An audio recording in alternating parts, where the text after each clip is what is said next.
بسم اللہ الرحمن الرحیم۔ السلام علیکم دوستو، آج ہم گفٹ ڈیڈ کی کینسلیشن کی بات کریں گے کہ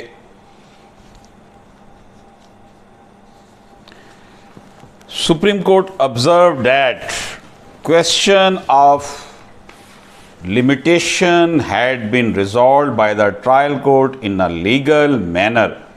Controversy started when the plaintiff started constructing the house and the defendants objected to the same by alleging that the defendants were owner of the land by virtue of gift deed, and in that way it could not be held that the suit was beyond the period of limitation.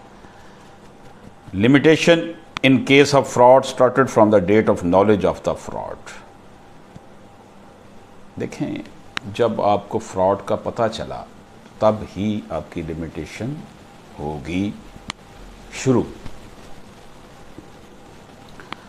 اب ایک شخص ہے، اس نے اس کے دو بیٹے ہیں اور دو ہی بیٹیاں ہیں۔ اس شخص سے دونوں بیٹوں نے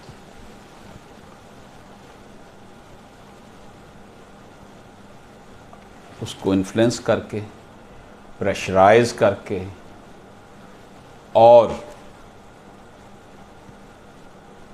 فراڈ بھی ساتھ کیا، اور اس سے اس کی جتنی بھی لینڈ تھی، ایگریکلچر یا جو دوسری لینڈ تھی کمرشل یا ریزیڈنٹ لینڈ تھی، وہ دونوں نے اپنے نام ہبہ کروا لے۔ ان بزرگوں نے ان کے نام ہبہ کر دی۔ اب وقت گزرتا گیا، لیکن صورتحال کچھ ایسی پیدا ہوئی کہ لیٹر آن انہوں نے بابا جی کو بھی اور اپنی ماں کو بھی، دونوں بھائیوں نے گھر سے نکال دیا۔ وہ اپنی بیٹیوں کے پاس چلی گئیں۔ اب بیٹیوں کو جا کر انہوں نے بتایا کہ تمہارے دونوں بھائیوں نے تمہیں محروم کر دیا ہے، تمہارے جیتے جی ہم سے زبردستی انہوں نے یہ ہبہ کروا لیا ہے، دونوں نے اپنے نام، ایگریکلچر لینڈ، ریزیڈینشنل لینڈ اور کمرشل پراپرٹی بھی جو تھی۔ اب پراپرٹی اتنی زیادہ تھی، کروڑوں روپے میں، کہ وہ دونوں بھائی نہیں چاہتے تھے کہ یہ پراپرٹی باہر جائے۔ وہی سوچ جو سوچ ہمارے ہاں ہے، حالانکہ قرآن مجید میں واضح طور پر لکھا ہے، آئین پاکستان اور قانون پاکستان واضح طور پر بیان کرتا ہے۔ اب انہوں نے زبردستی اپنے والد سے اپنے نام گفٹ ڈیڈ کروائی تھی، پوزیشن بھی لے لیا، گفٹ ڈیڈ بھی ہو گئی۔ اب یہاں یہ سوال پیدا ہوتا ہے کہ وہ بابا جی اب اپنی لینڈ واپس لینا چاہتے ہیں، ابھی تو وہ حیات ہیں، بیٹیوں کے پاس اب چلے گئے ہیں، بیٹیوں نے ان کی جو ہے وہ حوصلہ افزائی کی، تشفی کی، ان کو سنبھالا، ان کی دوائی داروں کا خیال رکھا، ان کی خدمت کی دونوں بیٹیوں نے۔ تو انہوں نے کہا کہ جناب اس طرح آپ کے دونوں بھائیوں نے ہمارے ساتھ ظلم یہ بھی کیا کہ سارا کچھ اپنے نام لکھوا لیا۔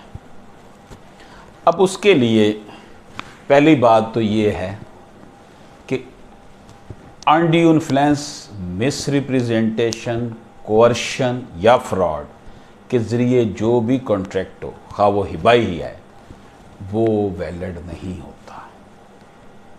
اب ان بزرگوں کے لیے جو ریمیڈی ہے وہ کینسلیشن آف ڈاکومنٹس کا دعویٰ کریں اور کہیں جی یہ جو ڈیڈ انہوں نے بنائی ہوئی ہے یہ انڈر پریشر کروا کے مجھ سے دونوں بھائیوں نے کروائی تھی، اس لیے میں اس کو نہیں مانتا، میں اس کو کینسل کرنا چاہتا ہوں۔ اب اس کے محرکات کیا کیا ہوں گے؟ محرک یہ ہوگا کہ جن لوگوں نے ریونیو کے عملے نے وہاں پر وٹنسز کی موجودگی میں جو کیا ہوگا، ہبا اندراج کیا ہوگا، انتقالات کیے ہوں گے، ان کو بلائے گی کورٹ کہ جناب آپ کے سامنے یہ سارا کچھ ہوا تھا، آپ کے سامنے یہ بیان ہوا تھا، کیا کوئی کوئرشن تھی یا نہیں تھی؟ نمبر ایک۔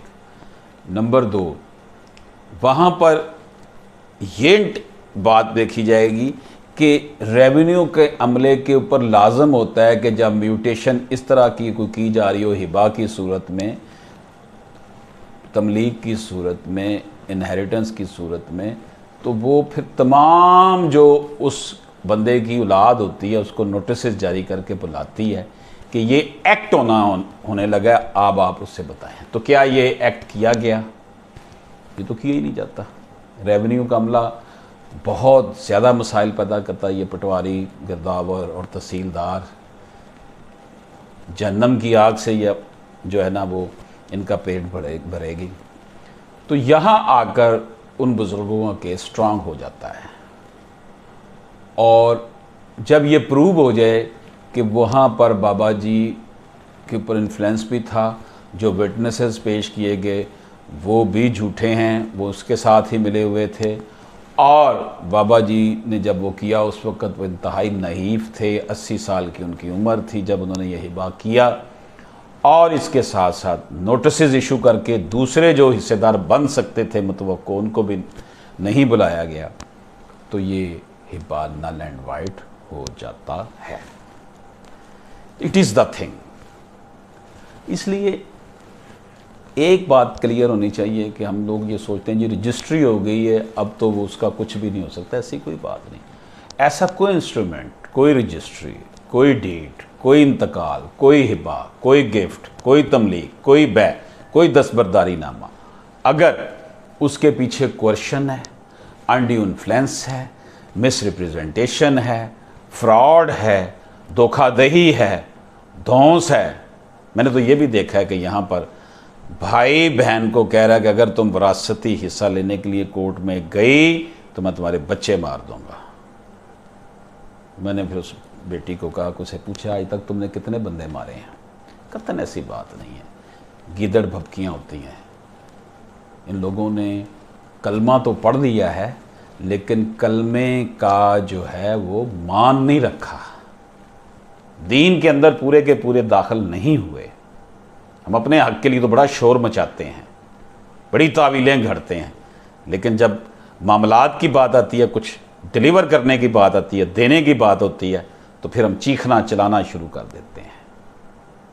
اجازت دیجیے، اللہ حافظ۔